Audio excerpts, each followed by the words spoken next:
Okay, let me see that works. Okay, great. As Hugo mentioned, I'm working on a soft tactile sensor for application in robotics and maybe beyond, but well, we're still working on that. And the motivation for this work is that in soft robotics there's many new designs for sensors because the traditional sensing paradigm is challenged by the new types of actuation and the materials. But what we see in the literature is that these works are doing most of the work on by modeling the sensor with regressions instead of using a physical model. So with the work that has been enabled by SOFA and the modeling of deformable materials, we can try to reconstruct the force on the pad and the deformation by means of the finite element method. And in the pictures I'm showing that I'm having on the one hand a soft pad and also a kidney-like shape sensor. To talk about the other approaches in literature, for instance, here we have two wires that are filled with a liquid metal, which is conductive. And the authors show that you can, when you stretch it, you have a relationship between the strain and the capacitance. And if you twist it, it's similar. You have a change in capacitance, which you can relate to the amount of turns you're having. So basically, this is interesting in terms of the design of the sensor, but if we have a single measurement, we don't know exactly what's happening. So we don't know if it's twisted or if it has been stretched. And the same is valid for this design, which is very close to what I'm showing or what I'm doing is a pad that is filled with, that has some cavities inside and it's filled with liquid. And when someone presses on the pad, there's a liquid displacement in a display, which is then captured by a camera. Maybe you can recognize it in the background of the image. And again, the authors show that you can relate this displacement to a force being applied on the sensor, but only really on the chamber, on the cavity itself. So this identification is not valid for any other point. And also the authors argue that you can use this as a shape sensor. Basically, if you bend it, you can use the same principle. You will have a liquid displacement, but really they only show it through regressions. And the motivation for my work is to really find a way to couple the measurements to the simulation framework so far. So there's actually currently not a straightforward way to plug and play the regressions to our simulation.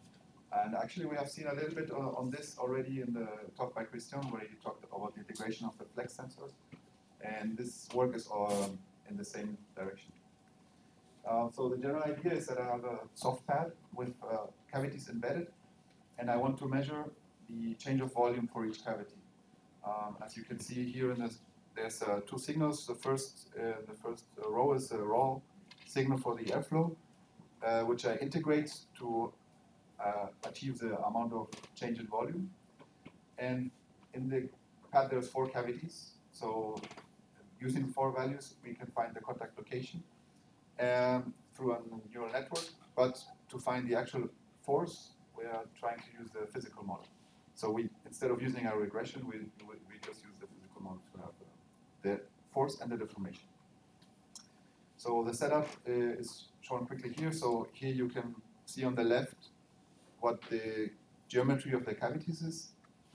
In the middle, I'm showing the general setup. So it's actually the same setup shown by Antonin, just with the soft pad and the force sensor. So this is for ground truth force measurements. And you can also see the airflow sensors that I'm using, which I also have with me in the demo. So all of this you can have a look at. So it's first, before starting on the modeling, we also looked into how the sensor behaves. So in the first row, you have the direct force, like the ground truth force measurements. In the second row, you have the airflow measurements, which is the raw sensor output for the flow sensors. And then the integral, which is the volume which we want to achieve. And the first column is to show the most sensitive part on the sensor, meaning that directly above one cavity, the compliance is the least. So I have little force I need very little force to push out some air.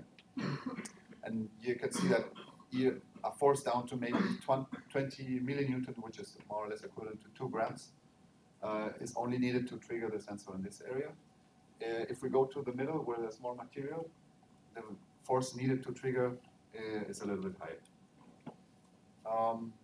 And also, we did some more investigation into behavior in terms of repeatability. That means we have an indentation experiment where we repeat the same indentation over and over again, in this case 10 times, and we see how much the end result, the end volume, changes. And we have done this for 3 levels. So we have levels of approximately 3 Newton, 6 Newton, and 9 Newton. And we see on the column on the right that the difference between each experiment in the statistic is less than 0.5%. So that means that the repeatability of the sensor is really, really high, even though if you look at the data sheet, it's not necessarily linear, which is the why we also have looked into the hysteresis, which is shown that when you load the sensor and you have a cycle of loading and unloading, you have a slightly different behavior, especially in the sense that the unloading curve is displaced.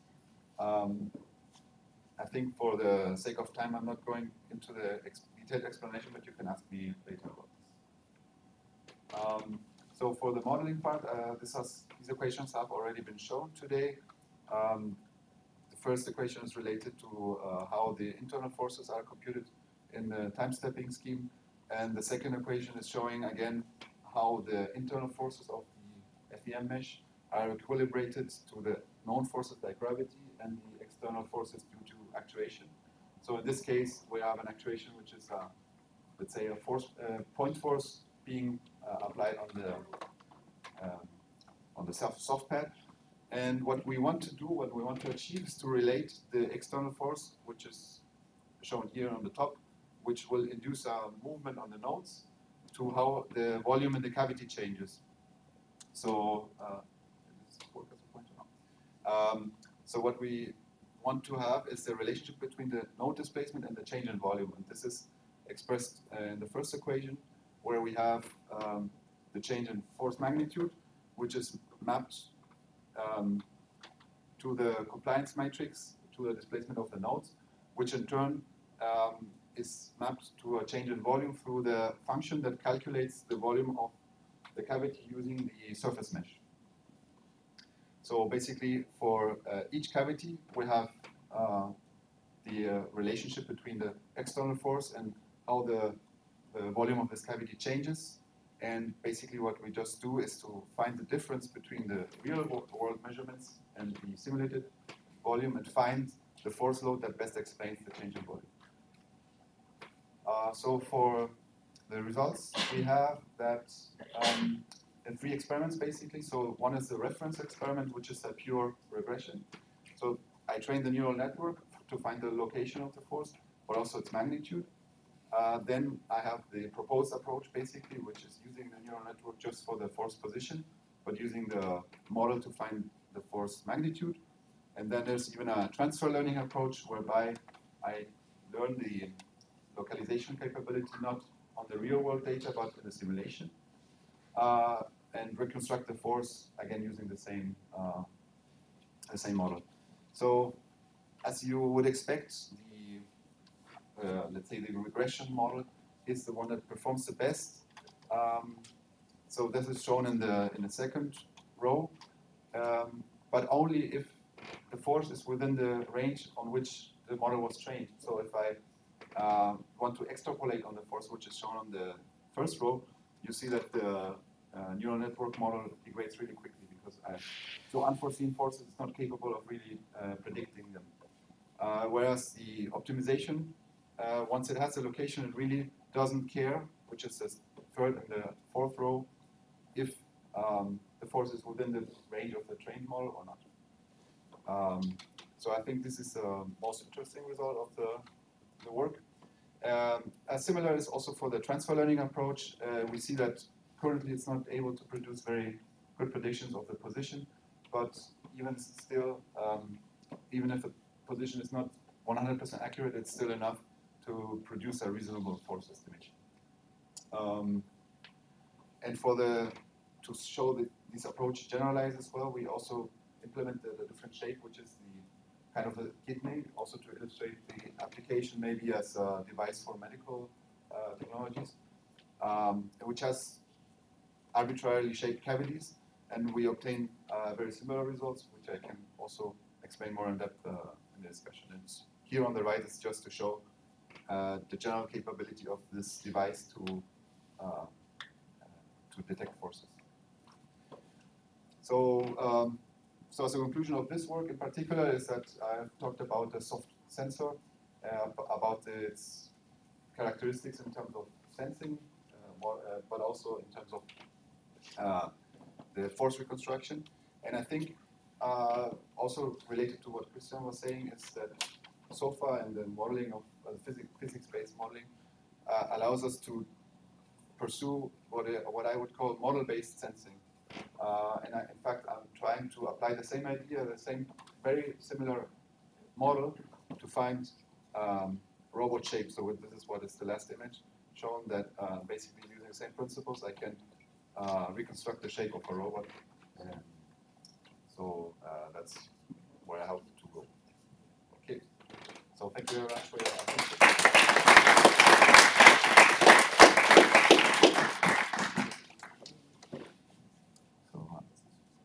Sorry, just the time to turn on the mic. Any questions? So what's cool is that you have first Stefan is here, the old presentation that you've got, and then later on you can test yourself, push the soft button at the end of the bottom of the room. Any question from the audience? Thierry, you're moving. You wanna?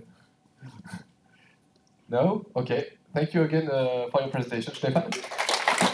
And